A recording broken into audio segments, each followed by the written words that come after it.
गांव से दूर झाड़ियों से घिरे स्थान में एक बहुत पुराना मकान था, जिसमें कुख्यात डॉ जयकाल का भूत रहता था, जो एक पागल वैज्ञानिक था जिसने पीड़ितों पर भयानक प्रयोग किए थे। एक चांदनी रात में साहसी किशोरों के एक समूह ने जिज्ञासा और भूत की कहानियों को गलत साबित करने की इच्छा से प्रेरित होकर हवेली का पता लगाने का फैसला किया। वे अपनी टॉर्च की रोशनी से अंधेरे के घने पर्दे को चीरते हुए खस्ताहाल हवेली में दाखिल हुए।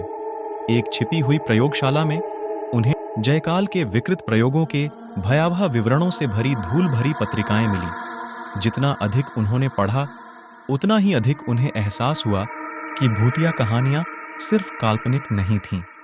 जयकाल ने जीवन और मृत्यु की सीमाओं के साथ छेड़छाड़ की थी और उनके पीड़ितों की प्रताड़ित आत्माएं हवेली की दीवारों के भीतर फंस गई थीं।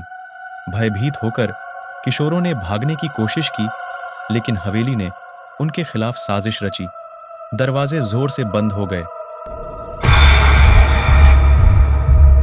और गलियारे मुड़ गए, जिससे वे अंधेरे के बीच और गहरे में चले गए।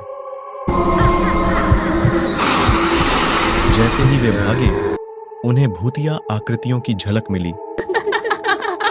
जो जयकाल की आत्मा थी, उसने दोस्तों के ऊपर अपने अधूरे प्रयोग को पूरा करने के लिए उनको अपने साए में जकड़ लिया। हर गुजरते पल के साथ जीवित और मृत के बीच की रेखा धुंधली हो गई और किशोर जयकाल के चल रहे दुस्वप्न में मोहरे बन गए। द्वेषपूर्ण आत्माएं उन पर हावी हो गईं और हवेली की दीवारें बुरी ऊर्जा से चमकने लगी। जयकाल के पीड़ितों की भूतिया आकृतियां बाहर निकल आईं। उनकी हड्डी वाली उंगलियां दोस्तों के शरीर को खरोचने लगी। अंतिम क्षणों में किशोर एक दूसरे से लिपट गए। उनकी चीखें पीड़ित आत्माओं के स्वर में शामिल हो गईं, जो हवेली में गूंज उठी।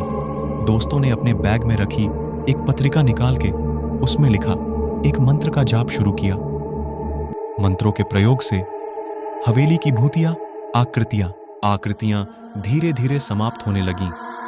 डॉक्टर की आत्मा क्रोधित होकर दोस्तों के ऊपर झपटी, पर मंत्रों की वजह से दोस्तों के ऊपर उसका कोई असर नहीं हुआ। डॉक्टर की आत्मा के साथ विरोधी आत्मा भी घर के बाहर जाती हुई दिखाई दी। दोस्तों ने राहत की सांस ली। घर का माहौल बदल चुका था। दोस्तों ने घर से बाहर कदम रखा, एक ऐसे पल की याद के साथ जो उनके सामने गुजरा था।